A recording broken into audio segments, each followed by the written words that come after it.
Welcome to Amplify, a podcast series by the Association for Accounting Marketing. I am Laurie Stiles, Marketing Director with HHM CPAs in Memphis, Tennessee, and I am your host for today's session. Joining me today is Nikki Bergeson, and Nikki is the Director of Sales and Business Development at Raymond. Nikki utilizes her 20 plus years of experience in sales and leadership to help drive the overall growth of one of the largest professional service firms in the country. In her role, she's responsible for strategy development as well as leadership of Raymond's business development team, and she spearheads the firm's sales culture integration by aligning the skills, the talent, and the technical expertise of the business advisors. Nikki has an inherent ability to connect people and a passion for driving growth, and that makes her a key player of their team. Welcome, Nikki. Thank you so much, Laurie. Glad to be here. So today we are going to be talking about the anatomy of the sales process. I'm very excited to have you on. It seems that we've seen a lot of business development activity and AIM as our membership base has grown. We've seen a lot of people that are just business developers, and then we see a lot of marketers that are having to straddle both roles. So I'm very excited to get some insight from you today and share that with our listeners. So our first question, just to kick things off, I wanted to talk about your firm's 5-step sales process. Can you give us a bit of a breakdown of what each stage in the sales process looks like and who is involved? Absolutely. I'd be happy to. Thank you, Laurie. And I, too, have been seeing a lot of business development activity with AIM. I'm really excited about it and so very glad to be doing our podcast today. So our 5-step process is something that we train senior managers, principals, right on up. It's part of our language. It's part of our culture here at Raymond. And the reason we have a tried and true process like this, if you will, is it really allows our partners and everybody else to be able to kind of speak the same language around an opportunity. We call it our True Blue Opportunity Management Process. And it's the same process that we use for current clients when we have a new opportunity, as well as, of course, and many times, a prospective client. So before we get into the 5 steps, we do a little pre-step, which is getting your research done, making sure you know everything you can know, making sure you're looking them up in our CRM system, which is Salesforce, making sure that you understand any previous touches that anybody in the firm may have had, maybe going on your LinkedIn and understanding, and we're fortunate to have LinkedIn Sales Navigator, but even through just regular LinkedIn, making sure you understand how you may be connected to this person. Try to get some additional information. Where did they go to college? Whatever it may be, anything that can help you build this story. We also use a couple pieces of software to build that story, and that's from the industry standpoint. We want to make sure we understand their industry 10 times out of 10. We always do, right? Everybody has that expertise, but are there some nuances in their industry we want to make sure we're brushing up on? And then also looking at what we call doing our research from the Dun & Bradstreet perspective. And so that is really using Inside View is what we use. And it allows us to kind of take any publicly information that's out there on them, everything from a financial piece to Google searches to the Dun & Bradstreet part, right? And it puts it all together in one place for us. It really makes it easy for us. So making sure we have all that done ahead of time is a really big part of it. And then, of course, assembling any marketing resources we need before we get to that initial pre-approach step. Okay. So in step 1, we're really doing the opportunity identification in the pre-approach, right? So we're creating their profile in Salesforce if it's not already there. We are creating an opportunity in our CRM Salesforce as well if it's not already there. We're making sure we understand what an agenda should look like for the conversation. And so we'll get into kind of how to run through that agenda, but really making sure that we have a set agenda for the meeting. And that can be as formal or as informal as the opportunity presents. Okay. So in some cases, I might just send an email and say, we're so looking forward to seeing you next Tuesday. Here's a real informal agenda of a few of the things we thought we would cover, but I wanted to run that by you and make sure that you're on the same page, right? Or what ideas do you have? What do you want to specifically have us cover? And sometimes they may throw something in there like, I really want to hear how you guys are handling revenue recognition. That actually just happened to me a couple weeks ago. So then I was able to say, oh, wait a minute. We weren't bringing our RevRec expert from this office into the meeting, and now I am. We will. Yeah, that's fantastic. So an agenda really allows you an opportunity to make sure you're going to hit on those needs that they have at the opportune time when you're in front of them. So it really makes a lot of sense. So it's really just making sure that we're thinking about things like what we think their needs are, right? As well as what we think some possible objections may be that we may encounter in the meeting. And we're thinking about that, and we're having a conversation with our pursuit team that we've developed in this step to understand what may happen during the meeting, who's going to cover what, and really just make sure we're all on the same page about how the meeting's going to go down. So you have kind of a pre-meeting with the team that is going to approach and go to that sales meeting? A lot of times we do, and it depends on how big the opportunity is. The bigger the opportunity, the more prep we do before we get in. In some cases, we get used to working with each other. I've been at Raymond for 6 years, and I have a couple people I've worked with a lot. So when we go into an opportunity, we know what the other person's going to say, and that really gets nice after a while to be able to understand it. But that's not always the case with everybody, and so that pre-talk, at least spend a little bit of time making sure we know who's going to cover what, makes all the sense in the world. Sure. Kind of helps connect some of the dots before you walk in, and then you know who's talking about what, and you're not having to make eye contact. Absolutely. We want to come off polished, right? Yeah. So how much work actually would you say, or time goes into the phases, the research before entering into the system, having the meeting, before you actually get to the meeting? Well, I would say it depends on how experienced the business developer is and how experienced the team is, really, but not much. I mean, if there's a lot of information, if we've been pursuing this company for a while, and now, the stars are aligned and the timing is right and we're all going in, we probably already know quite a bit. So I might spend 20 minutes pulling this all together, but then everybody needs to spend time reading the information, making sure they're well versed in it. So we might have an hour and a half into it. But again, if it's somebody we've been pursuing for a while, then we probably already know a lot of the pre-things that we're trying to do here. Okay, that sounds great. Yeah. So step 2 is the actual meeting. It's the interview, right? It's arrive early, make sure that you're building rapport right up front in the meeting. Right. That you're kind of flowing through that agenda in a really nice and timely way. And in that agenda, some pointers I would say there is you're really trying to uncover 4 very important things. And the first one is the obvious one that I think most people do in this situation, which is the current situation. You want to make sure you're asking those leading questions, the never closed-ended questions, right, that are getting the answers out about where they stand today. But then the next questions, really you want to lead into where they're going, what's the should be here, where should we be going? And that's where you're going to find an easy tie-in with some services you may have, right? Because they're going to be describing to you, this is what we need. And it's natural at that point, I think, to maybe jump into service pitch. And that's the point where I would say probably hold back on the service pitch. We're not quite there yet. We don't want to jump in yet. We're still truly discovering. We're asking those smart questions that show them we've done our background research, we've done our homework, and we're here to really understand you. So once you understand that should be, then I would suggest moving into what we call barriers. What's the barrier for you to get here? And so really understanding what issues may come into play there. And then your last step, of course, understanding what the payout is, both for the people at the table or the person at the table, as well as on a bigger level for the company. And so making sure that we're kind of flowing through those things before we get into any kind of pitch. I wouldn't even suggest pitching yet at this point. And making sure that we come back to the office and we document all of that in Salesforce, or get back in the car and do it with our mobile app. Awesome. Then we move into step 3, and once we've had that initial meeting, we're really doing an opportunity analysis. And through that opportunity analysis, we're deciding, are we really going to pursue, is this a good opportunity for us, right? Are we going to go there? And we want to make sure that we understand the key buying criteria. And if we don't understand them by step 3, we need to take a step back and kind of do a review of step 2 and maybe ask some more questions. We really want to develop our key value proposition at this time. Why are you buying our firm, right? We want to make sure that we understand why they would buy our firm at this point. And so a lot of things go into this to make sure that we're making a good decision here, that this is the right place to go. And once we meet with them, a lot of times we need to assign further roles. We might need to add more people into that pursuit team, like the RevRec person, or maybe somebody that we uncovered an opportunity to do some other service, right? Or they're really interested in tax reform, and we need to make sure we have a tax heavy on the pursuit team. So we're just making sure we're aligning things in step 3 and really analyzing the opportunity, making sure that we can put our best foot forward. Okay, that's great. So it's very thorough. So the preparation and after the conversations, at that point, do you decide if it goes to the next step, or just some needs to kind of stop at that point if it may not be a great fit?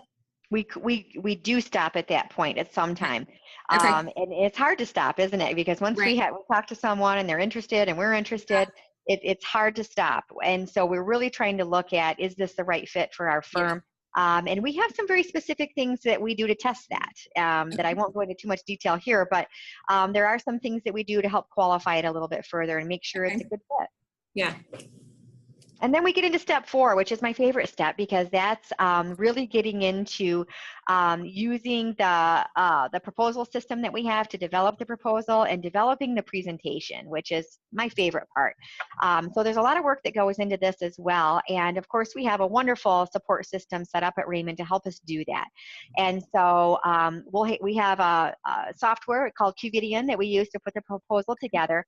But through that proposal phase and through the presentation, we want to make sure that, again, we're remembering the key buying criteria and the as-is of their situation, as well as their desired outcome and what those barriers may be, so that we're really adding that knowledge that we have into our proposal, making sure that we're hitting on those things that make the most sense.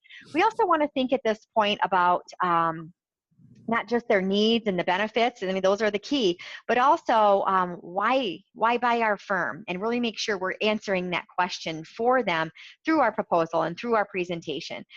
We also want to make sure that maybe this might be the appropriate time to pull in some references.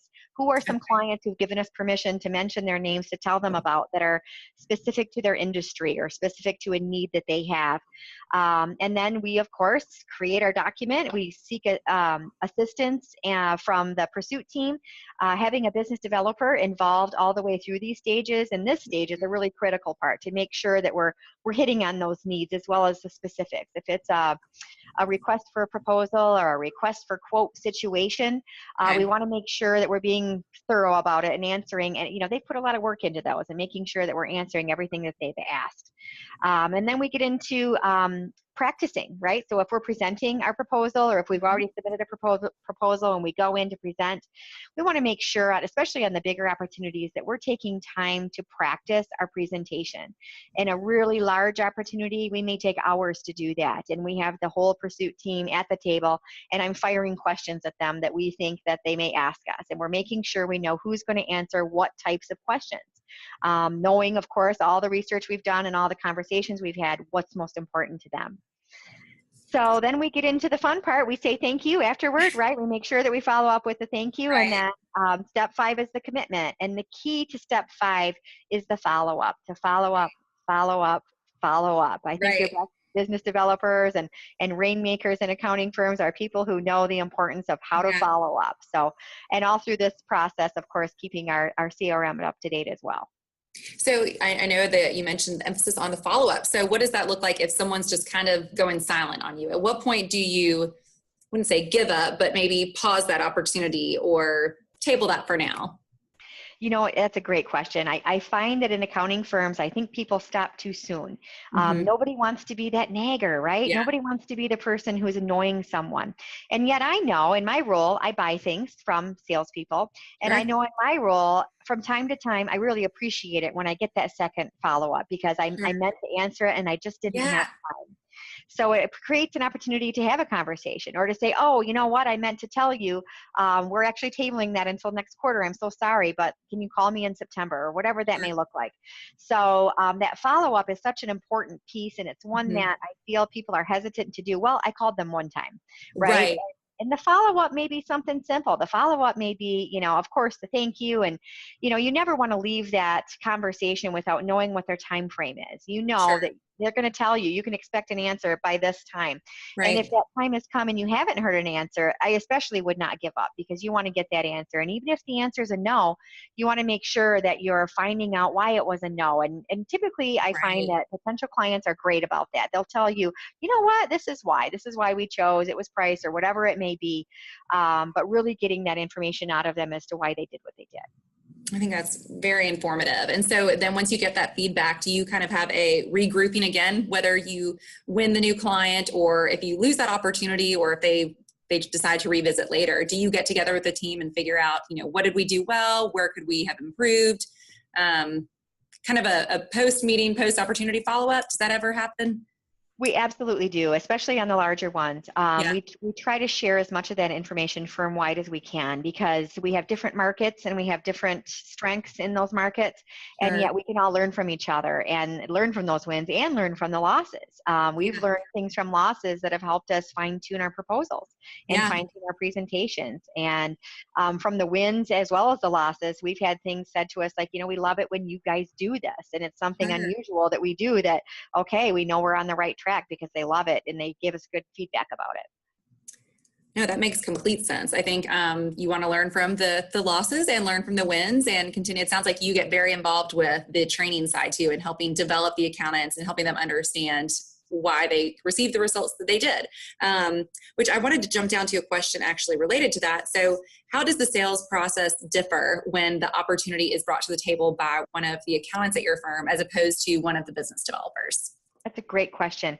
One of the key roles that our business developers do, in addition to hunting for new business, in addition to warming up leads that may come in, say, through a website, is to really work side by side with our partners when they bring in an opportunity. Our partners, right, as in other firms, they have opportunities that they create through their work, and sometimes they need to reach out to a business developer for some help on that. Let's say it's the middle of their busiest season, for example, a great example, right? And it's hard to get all of that done. So we'll follow the same process. We'll go back and do the research if it hasn't been done, but a lot of times we know a lot of that when it comes from one of our partners, right? When they bring in the opportunity. So we'll still follow that same process. It might be a little more abbreviated. It might be a quick process, not quite as detailed as what I described earlier, but we really try to speak that same language when it comes to this situation where they're bringing in the opportunity, and make sure that we're checking it out in CRM to see what we already know. We're doing that background research. We're kind of following the process to make sure all the I's are dotted, all the T's are crossed. It sounds like having that true blue, as you call it, agreement, that process where everyone speaks the same language and is aware of all of the tools and support that they have available to them, whether it's through the software or through the business developers that excel in certain areas. So it makes it probably feel more concise and together. It does, and it's expected. It's just part of our culture now. Sorry, go ahead. No, I think that's great. I wanted to ask you a little bit about some of the tools you mentioned. I know Qvidian, the proposals, and then you also mentioned Salesforce and Inside View. So I was going to see if maybe you could give me maybe your top 3 or 4 tools or softwares that you could not live without when it comes to the sales process. Oh, that's a good one. Okay. Well, CRM, of course. Any salesperson will tell you they can't live without CRM. And we've just recently moved over to Salesforce. We're really excited about that because what Salesforce is going to allow us to do is to have kind of like our steering wheel right in front of us at all times with Salesforce, with Inside View, which we talked a little bit about that background research, as well as LinkedIn Sales Navigator, and they're all in one view. So I can work through Navigator and have the power of everything I know in Salesforce all linked together in one spot. Wow. So you don't have windows pulled up, trying to balance. It's all in one dashboard now instead of the fantastic. So, all integrated. I would say as far as Sales Navigator goes, we're fairly new to it. I actually attended an AIM conference not long ago where they were talking about LinkedIn Sales Navigator, and the room was packed. It was like the hot topic. I know there were a lot of business developers as well as marketers in the room, and they really talked about LinkedIn Sales Navigator in the accounting industry, what's being done, and everybody was so excited. And everybody was probably like me and ran back and said, how are we not doing this? We needed to do it. Now we know for sure, right? Yeah. So I'm very fortunate here at Raymond. We have a very strong team to do things like this that's made up of business development, marketing, and IT. And so having that strength with that group, we're able to do some really cool things like the integrations, the move to Salesforce, and then of course are bringing on the LinkedIn Sales Navigator. I would say in Sales Navigator, some of the early on, we've only been using it for a little while, but early on, some of the great things in Sales Navigator, of course, InMail. It allows you to send email messages to people who you even aren't connected with yet. So InMail is a big one, a big advantage there. And then one of my favorite things is their Point Drive presentations. And Point Drive is just simply think about creating a proposal for a potential client, and you may take it to them in person in print, right? You may email them a PDF. You may put it on some kind of a shared document type situation. But what Point Drive allows you to do is actually upload the presentation into LinkedIn Sales Navigator, and you send it to them through Navigator. And then it allows you to track everything they do when they interact with that presentation. So you can see, Oh, wow. they only looked at the pricing page, they didn't read the rest. Or Interesting. you can see who they shared it with in their organization. And it really gives you a lot of great background information. And I know I've had people in our firm say to me, it seems a little bit creepy. But in this day and age, I feel like it's almost an expectation that we're going to know those things. Yeah. So we just love Point Drive, and we're only scratching the surface at the power of Point Drive, but it's one of the things I'm more excited about. So is that something, I feel like almost everyone is on LinkedIn, but there are some people that may not be utilizing LinkedIn at all. Is that a feature that can work with someone who doesn't have a LinkedIn profile? If you were to send that to someone that maybe doesn't use LinkedIn whatsoever, or is it the user has to have a profile? The user has to have a profile, correct, Okay. exactly. Yep. That is fantastic. I love that. So there's some good intuition that comes along with that tool. Absolutely. That's great. And what did the adoption look like at your firm when you brought on that? You came back to Raymond, you said, we've got to use LinkedIn Sales Navigator. Was it a slow process? Did people buy in immediately? Who started using it first? Well, we've launched it in stages. Our first stage is only 30 licenses. So we didn't go firm wide with it. We've got almost 900 employees. We didn't go firm wide with Sales Navigator. The natural fit for Sales Navigator is, of course, your business development team. So we've got about 10 licenses allocated there. Of course, IT marketing need to have a little stake in that game as well, since we all work so well together, and they really help a lot with like Point Drive, right? And here are some great Point Drives you could create. And then we take some of our, I'd call them up and comers, who are really well versed in using CRM. They've shown us that they, like to use new technologies and things like that, and we've let them loose with it, and they're really adopting it well and doing a great job. In fact, there are a couple of them who they may even use it more than business developers. So Really? it's been a really interesting experiment on our part. And if they find that it's just not for me and I don't have time, we say no problem, and we move the license to someone else in the firm who's going to see some value in it. So we're starting small with it. I know some firms have gone full-blown licenses to everybody in the firm, which that would be wonderful. Not quite in the budget for us yet, though.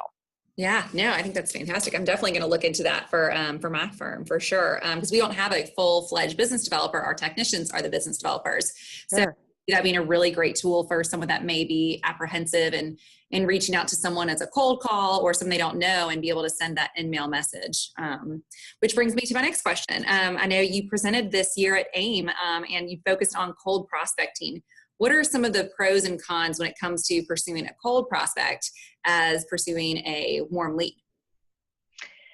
Ooh, that's a good one. We all love warm leads, don't we? Right. Or we try to warm them up even more, right? Warm leads are a beautiful thing, right?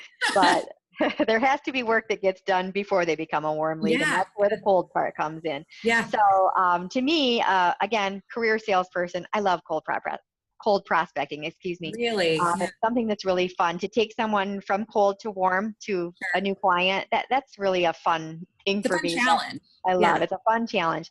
And so to me, the cold prospecting piece, it's really a combination of business development and marketing together, working hand in hand. Okay. One cannot really do well without the other. I feel like in some firms that might be the same person, in other firms it might be departments, right? So in Raymond, it's our departments. But that cold prospecting piece is everything from, campaigns that may integrate email, they may integrate Point Drives and LinkedIn Sales Navigator. They may involve drop-offs where your business developers are going in person and they don't know a soul there, and they're walking in and they're taking something in with them. It may be an attention-getting piece of mail.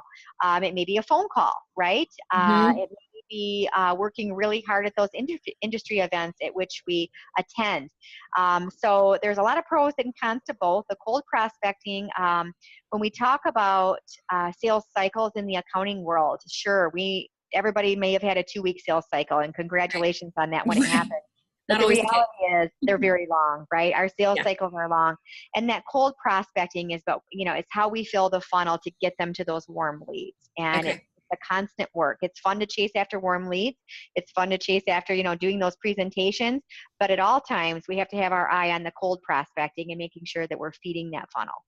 Okay, that's awesome. So I'm curious because I do think, when you don't have a true business developer and sales team at your firm, the marketing does end up kind of supporting that role for our accountants, right? And so, in my personal experience, I may have an accountant come to me and say, hey, I really want to pursue this construction company. I see their trucks all around town. Let's do it. So how would you even start? They like the logo of that company and they assume they're a big construction firm. So let's go after their business. What would you say to that? It's funny because I do it too. I'm driving down the highway and I see a truck and what is that name? And I'll call someone, hey, can you look this up in CRM? What does it say? So we all do that. It's great. Yeah. And I would say in that situation, one of the things we've done rather successfully at Raymond is really understand how to qualify a potential opportunity. So that accountant may have an idea of who they want to pursue it, or I've seen I want to pursue this. And so, of course, doing the research, making sure we truly understand that particular company is the first step and a key step, but also qualifying the opportunity. And how do we do that, right? So we want to qualify the company and we also want to qualify the opportunity. And so we've developed a guide, a really simple Excel spreadsheet that we use that kind of puts them in different quadrants, because the more you're able to qualify this, I think it makes a better use of everyone's time, right? Accountants are busy people, as we all are. And we want to make sure that if we're going to pursue something, it just makes the most sense for the firm. And so from that perspective, we may be looking at things like, are they the right size? How many employees do they have?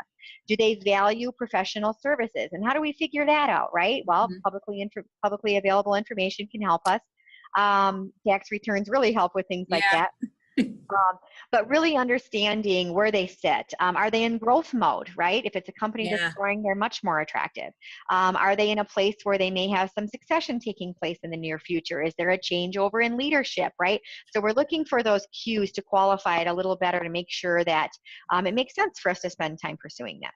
Sure. Oh, I think that's very valuable information. So you don't just want to chase after every shiny object that rolls by your window, right? Absolutely. We can't, right? We don't have enough time. There's not enough time.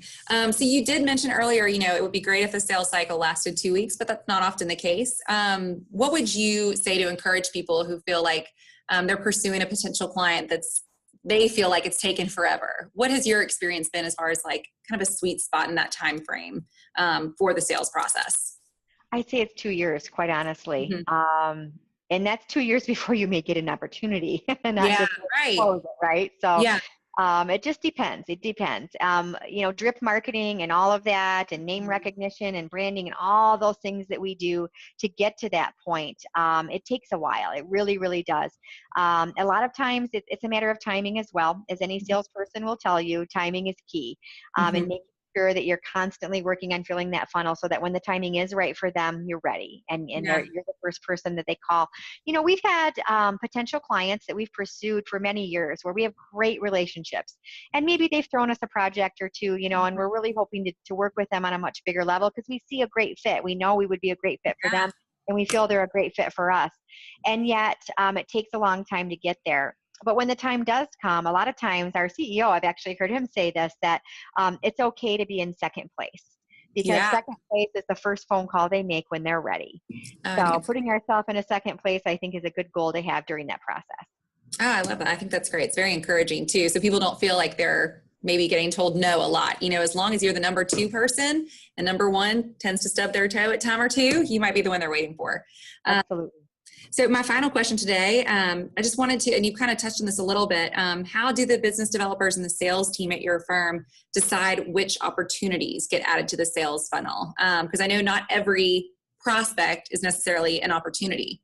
Right. It's a lot about qualifying potential new clients. So does the sales process really start once that meeting has been scheduled, or I guess I want to hear you kind of elaborate on that. That's a great question, and I think we could debate that one all day long. I know a lot of people have different opinions on that. Right. But open the opportunity as soon as you start a conversation. Well, is it an opportunity? Wait a minute, So the way that we typically handle it here is if you're at that point where you're going in and you're having an interview and you're deciding whether you're going to pursue this opportunity, that's when I typically recommend opening it, Okay. actually putting it in the sales funnel. That being said, you're already building the story in CRM much before you get to that point. So Sure. really making sure that you can tell the story as the process goes along. But I've also seen people, open a lot of opportunities for people they think they should have opportunities with, Yeah. because it keeps them on track, because they're such great users of CRM that determines their day every day. Okay. Their actions every day are determined by that type of behavior, because I want to work with these 10 companies and I'm going to open it and I'm going to create actions for myself to make sure it gets done. So it's a little bit of a personal preference. Yeah. But to me, I always question, is it a real opportunity, or is it just something you're pursuing? Or was it an opportunity a year and a half ago and it's not yet? Should we close it and just keep pursuing it? So yeah. And honestly, I know I said that was the last question, but that kind of brings up a question I had for you. 20 plus years of experience. So we haven't talked at all about a pipeline meeting or, a pursuit meeting. I know we've talked about the preparation for a specific meeting that you're going into, but do you host a firm-wide or department-wide meeting where everyone gets together in the room and talks about the current opportunities they're pursuing, kind of an accountability meeting, or what does that look like? Absolutely. And you said my favorite word, which is accountability. Yes. Absolutely. So we host these in each office every month.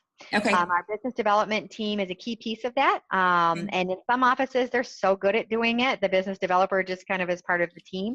In other offices, it's their main role, where they bring in those pipeline meetings. We call them practice growth meetings. But to make sure that we're arming ourselves, we have a lot of different services that we can do in our accounting firms, right? Making sure that everyone's educated on what's the newest, what's the latest. Oh, we had a business combination with another firm, and guess what they can do? It's something different. And let's make sure we're armed with that information, all the way to, do you have a top 20 prospect list? Oh, you don't. We're going to talk about it at our next meeting. Make one. Yeah.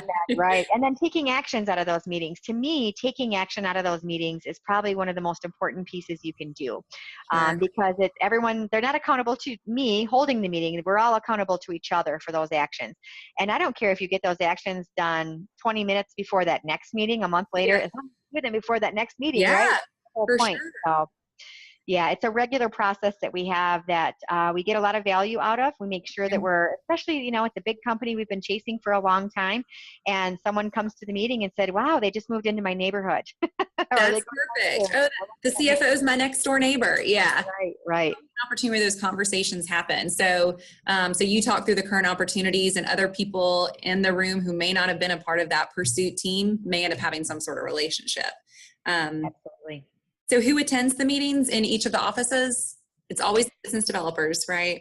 Yeah, a business developer is always there. And then it depends on the office. We try to make sure these meetings are what their local office needs and wants, that make the most sense.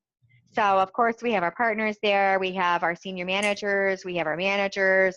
And then, those I mentioned up-and-comers, right? They're the key to our future. We try to make sure that they're involved in the meetings as well. And so it just depends on the situation and the office, but typically it's kind of the people who are client facing and who have that opportunity to sell additional services to current clients. And once they're in that position and they're very client facing, and having those kind of higher end conversations, they're invited.